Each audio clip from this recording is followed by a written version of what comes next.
This is borderline conspiracy. Well, it's not even borderline. This is conspiracy theory on my part. And the more I've thought about it, and it got me thinking, the Iranians hacked into the Trump campaign and released a treasure trove of data related to the Trump campaign. And all of a sudden, the reports are, well, they don't like Biden either. They're trying to do it to Biden. They're trying to do it to Harris. They're trying to do all these things. It's not just Trump, except Trump's the one they hacked and released all the data for. They're saying, oh, they're after the others. But really, here's what I know, and this is not in dispute. Iranian collaborators, agents, and sympathizers infiltrated the Biden administration. This is not a made-up story. It is a real and documented thing. We know that the ties are real, and there have been a whole lot of investigations. Semaphore, of course, broke this story back in September of 2023. In the spring of 2014, senior Iranian foreign ministry officials initiated a quiet effort to bolster Tehran's image and positions on global security issues by building ties with a network of influential overseas academic and researchers. They called it the Iran Experts Initiative. The scope and scale of the Iran Experts Initiative project has emerged in a large cache of Iranian government correspondence and emails reported for the first time by Semaphore and Iran International. The officials working under the then President Hassan Rouhani congratulated themselves on the impact of the initiative. At least two of the people on the foreign ministry's list were or became top aides to Robert Malley, the Biden administration's special envoy on Iran, who was placed on leave this June following the suspension of his security clearance. So let's back up here. In 2014, 10 years ago, Iran started the Iran Experts Initiative to build sympathies in the West, find think tanks and scholars sympathetic to Iran, and build relationships with those people. One of them became Robert Malley, who's been placed on administrative leave by the administration, and now it turns out some are accusing of having given confidential information to Iran. A third was hired by the think tank Malley ran when he left for the State Department. The documents offer deep and unprecedented new insight into the thinking and inner workings of Iran's foreign ministry at a crucial time in its nuclear diplomacy, even as Tehran's portrayals of events is questioned, if not flatly denied, by others involved in the Iran Experts Initiative. They show how Iran was capable of the kind of influence operations in the U.S. and its allies in the region.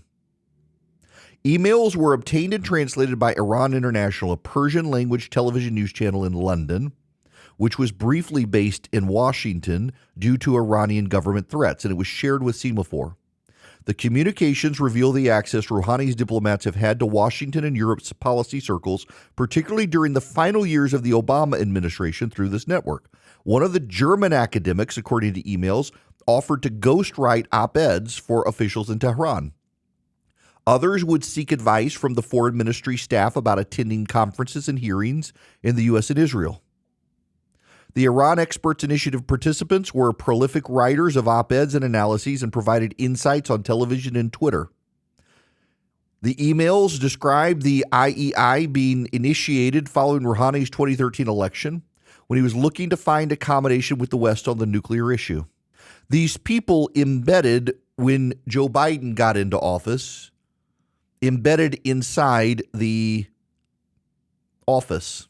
The initiative, which we call the Iran Experts Initiative, is consisted of a group of 6 to 10 distinguished second-generation Iranians who have established affiliations with the leading international think tanks and academic institutions, mainly in Europe and the United States. Saeed Khatibzadeh, a Berlin-based Iranian diplomat and future foreign ministry spokesman, wrote in 2014.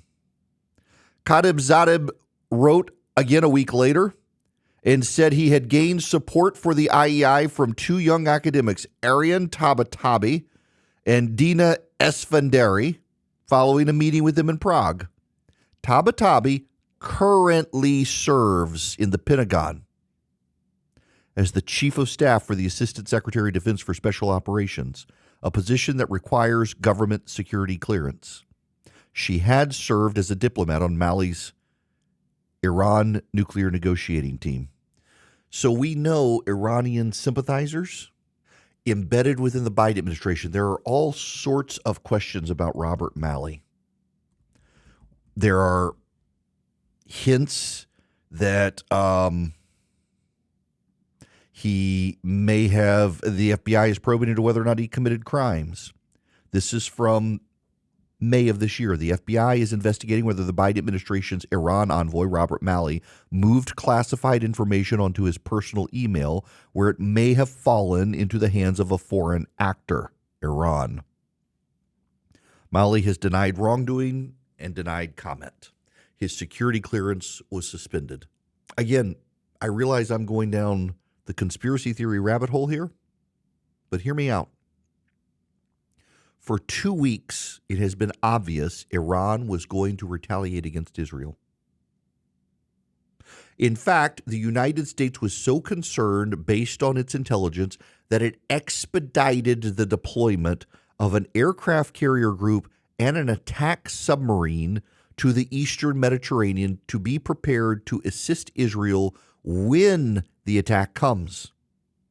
Israeli and American intelligence leaked to the international press satellite photos of Iran moving missiles into position and that Hezbollah was moving weapons stockpiles closer to its border with Israel. What if Iran isn't attacking because of what it would do to the Democratic National Convention next week? Iran was unable to embed sympathizers, agents, and spies into the Trump administration that we know of. They've all been in the Obama administration, and they've all been in the Biden administration. Every single one of you listening right now, Democrat, Republican, Independent, you know the Democrats are worried about riots in Chicago next week from the far left. And you know what gets the far left most agitated is when Israel throws a punch. If Iran and Hezbollah attack Israel, you know the punches are going to start flying. There will be chaos in the streets of Chicago. As I am talking to you at this very moment, who knows, missiles could be lifting off from Tehran. I don't know. If that's the case, I'm wrong. But isn't it wild that for 2 weeks, all the signals have been pointing to an Iranian response, and suddenly the guessing is, are they even going to do it? What if they're standing down so they don't interfere with Kamala Harris and cause chaos in the streets of Chicago? Listen, these are the people who hacked Donald Trump's campaign. These are the people who've embedded sympathizers and agents inside the Biden administration. Iran clearly has a vested interest in stopping the man who killed Qasem Soleimani from getting in office. So what if, intentionally or not, on direct communication or not, Iran is smart enough to read the tea leaves? Look, Benjamin Netanyahu is smart enough to read the tea leaves. Benjamin Netanyahu, 3 weeks ago, met with Kamala Harris and then went home and started a ruthless extermination campaign of all of Israel's enemies. He clearly got the signal that Kamala Harris might win and she'd be bad for Israel. So he went home and started killing everybody he could. It's not hard for Iran to interpret the same signals that Kamala Harris has a good chance of winning, and that would be good for us. Let's not rock the boat till after the convention. Avoid the riots. Iran fundamentally has a dog in the fight. Fundamentally, Iran opposes Donald Trump. Iran plotted an assassination attempt against Donald Trump. They want to stop Donald Trump. They've hacked Donald Trump's campaign. They've tried to release damaging information to the press, which will be the October surprise. They're making a big deal about not leaking it out now. They'll wait until October and do it. But what if Iran is pulling its punches to help Kamala Harris right now? Nobody wants to talk about it, of course. It sounds conspiratorial. But when you realize that they've hacked Trump, not Biden or Harris, when you realize they've embedded sympathizers and agents with Harris and Biden, when you realize that Kamala Harris is top advisor on those issues is compromised and less than objective when it comes to issues of Iran, it sure seems like the Iranians are picking a side, and the attack might not come. Now, here's the thing. We'll know I'm right or wrong if an attack comes before the Democratic National Convention or at the beginning of it, then I'm wrong. And by the way, I'm happy to be wrong on this. I'm happy to be wrong in thinking that our enemy has a vested interest in Kamala Harris getting elected.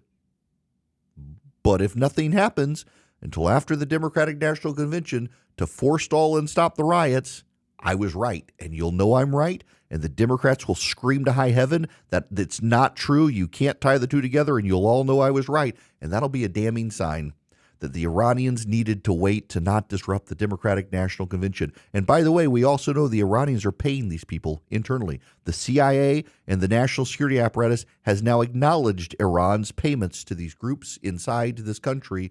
If they're doing restraint over there and they're restraining them here, it's all designed to avoid chaos in Chicago so Kamala Harris can get that nomination without the story being about the riots. We will see how this thing plays out over the next 2 weeks. All of our intelligence and all of Israel's intelligence has indicated the fight is coming. So much so, we rushed a carrier group and a submarine to get there as fast as possible, and that fight hasn't come. What is Iran waiting for? I hope it's not the Democratic National Convention. If the attack comes before then, we'll know for sure they're not thinking that way. And thank God for that. But if the attack comes after, it's going to be pretty obvious. They pulled their punches until after the DNC because they didn't want to give Kamala Harris bad press.